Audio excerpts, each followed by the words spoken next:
ये बताएं कि अभी मैं टीम पे बात कर रहा था, आप अपने तजुर्बे की रोशनी में क्या कहते हैं? देखिए, सबने तो 15-15 रुकनी स्क्वाड का ऐलान कर दिया, हमने 18 रुकनी स्क्वाड का ऐलान किया और वर्ल्ड कप के लिए नहीं किया। अब हम आयरलैंड जाएंगे, किसको ट्राई करेंगे, किसको नहीं करेंगे। आप भी फास्ट बॉलर रहे, हसन अली की जो आमद है इसको आप कैसे देखते हैं? हसन अली 9 सितंबर 2022 को आखिरी T20 पाकिस्तान से खेले थे दुबई में श्रीलंका के खिलाफ, और अचानक इनकी आमद हो गई है। जमान खान कहां चले गए?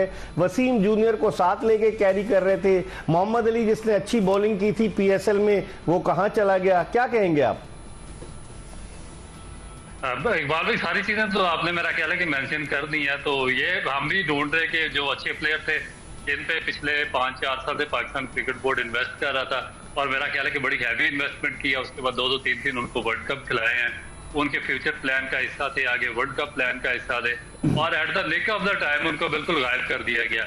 और फिर ऐसे प्लेयर्स को पकड़ कर वापस लाए गए जिनमें से कुछ तो बिल्कुल जिन्होंने जो आपकी जो डोमेस्टिक या फर्स्ट क्लास क्रिकेट थी उसको अक्सर नजरअंदाज कर दिया था, और वो टीवी चैनल्स पर बैठकर वो आपकी जो डोमेस्टिक स्ट्रक्चर था उसका मजाक उड़ा रहे थे, वो वापस टीम में आ गए हैं। फिर कुछ प्लेयर्स ऐसे थे जिनको सारा सिलेक्शन क्राइटेरिया बाईपास करके और वो एलिजिबल हो रहे थे किसी दूसरे कंट्री से खेलने के लिए, वहां से उन पर रिस्ट्रिक्शन लगा के पाकिस्तान टीम में डाला गया। फिर कुछ प्लेयर्स ऐसे थे कि जो लास्ट आपका वर्ल्ड कप हुआ इंडिया में और एशिया कप हुआ, उसमें उन्होंने बड़ा बुरी तरह स्ट्रगल किया था।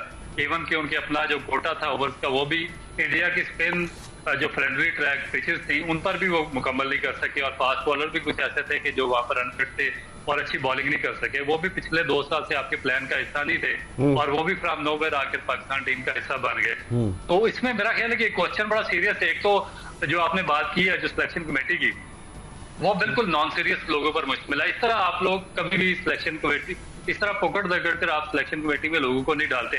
सिलेक्शन में डालने के लिए या आप अगर क्रिकेट बोर्ड की मैनेजमेंट चलानी होती है, क्योंकि प्लेयर्स नहीं चलानी होती है, तो आपको विजनरी लोग चाहिए होते हैं, आपको एजुकेटेड लोग चाहिए होते हैं, आपको ऐसे लोग चाहिए होते हैं जिन्होंने एक लंबा अरसा नीचे इन्वेस्ट किया, जो आपका सारा इंफ्रास्ट्रक्चर है उस पर वर्कआउट किया हो, जिस पर उनकी ग्रिप बहुत ज्यादा मजबूत हो, उनको बात करने का तरीका आता हो, उनको एक मुदल्लल गुफ्तगू करने का तरीका आता हो, उनको जवाबात देने आते हैं, उनको पता हो कि किस प्लेयर को किस वजह से ड्रॉप किया, किसको किस वजह से टीम में रखा है। नहीं, वो तो कहीं टीवी की वजह से तो नहीं बैठ गए कि हम टेलीविजन पर आ रहे हैं, हमारी पब्लिसिटी हो रही है, पाकिस्तान की ग्रीन शर्ट पहनी हुई है, वो एनालिस्ट जो है बिलाल अफजल, उन्होंने भी ग्रीन शर्ट पहनी है। वजह क्या है? या तो आप तैयारी के साथ आए कि आप फेस करें सवालात के बाउंसर्स को, या अगर आपको नहीं कोई तैयारी तो आप आए ना।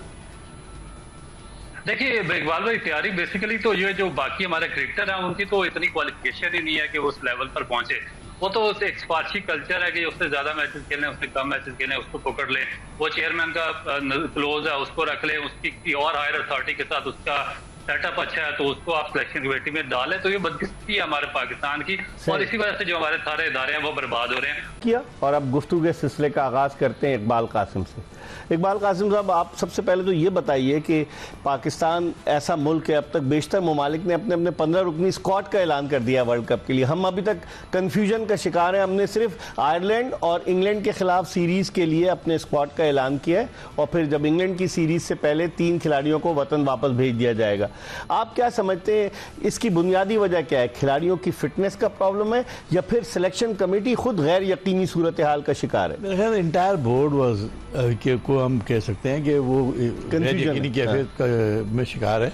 देखिए, ऊपर तले चेयरमैन का तब्दील होना, फिर जो फॉरेन स्टाफ था उसका जाना, फिर नए कोचेस अपॉइंट करना, तो ये जो क्योस था, कैप्टन चेंज हो गया, फिर कैप्टन को आप, तो तवज्जो इस बात पे थी ही नहीं कि वर्ल्ड कप के लिए कोई तैयारी करनी है या हमको स्क्वाड बनाना है, क्योंकि हर आदमी जो नया आ रहा है उसको इतना थोड़ा मौका तो मिलना चाहिए ना। अब अजहर महमूद हैं, उनको थोड़ा मौका मिलना चाहिए था। वो सिलेक्शन कमेटी के लिए जो वहाब रियाज या उनकी पूरी टीम है उसको पूरा देखने का मौका मिलना चाहिए था, वो तो इतना मौका मिला नहीं। वहाब रियाज तो पहले भी चीफ सेलेक्टर रहे, चलो, लेकिन वो भी एक, लेकिन उन्होंने जिन लड़कों को सिलेक्ट किया जी, यानी उन्होंने वसीम जूनियर को न्यूजीलैंड के लिए किया और आमिर जमाल को गया, दोनों 18 रुकनी टीम में शामिल नहीं। या तो वो फैसला गलत था या ये फैसला गलत। वो नहीं था फॉर्म में, क्योंकि आजमाइश करके ही देखा जाएगा ना। आप उसको किसी को खिलाएंगे तब पता चलेगा कि यार वो अच्छा है बुरा है। तो मुमकिन है उनकी नज़र में वो ट्राई लेना चाहते थे, उन्होंने खिलाया।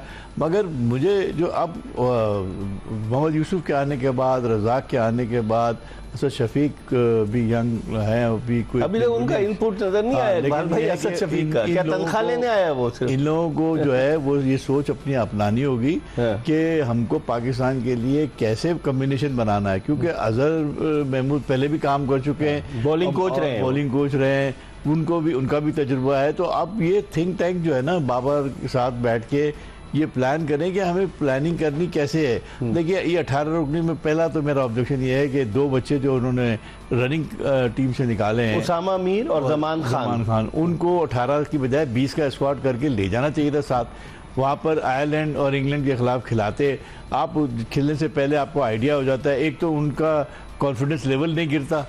आपने उसामा जो कि हाईएस्ट विकेट टेकर था पीएसएल का, इवन इन आखिरी टी20 में उसने बड़ी अच्छी बॉलिंग की है।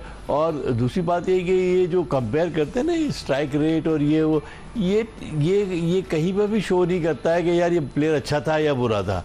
ये तो हर मैच में चेंज होता है ना, कभी स्ट्राइक रेट बढ़ जाएगा, कभी कम हो जाएगा, कभी बढ़ जाएगा, कभी कम। आप तो ऑन फील्ड देखें कि भाई प्लेयर की क्या यूटिलिटी है और वो कैसे वक्त में कहाँ काम आ सकता है, चाहे वो बैट्समैन हो, चाहे वो बॉलर हो, चाहे कोई भी हो।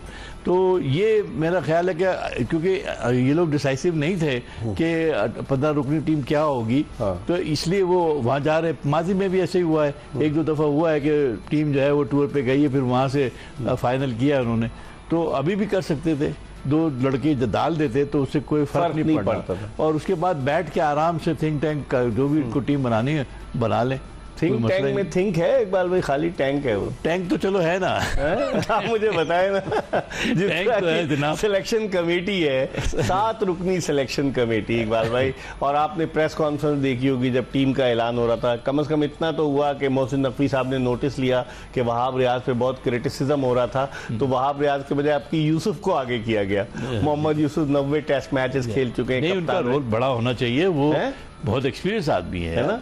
जब से वो इतने अरसे तक खेला, डोमेस्टिक भी खेला। फिर इन्होंने अब्दुल रज़ाक को भी रखा है। वो बिलाल अफजल जो वो ऐसा लगता है ना सुनते हैं, ना खाते हैं, ना पीते हैं, ना बोलते हैं, वो खामोशी से बैठे रहे हो।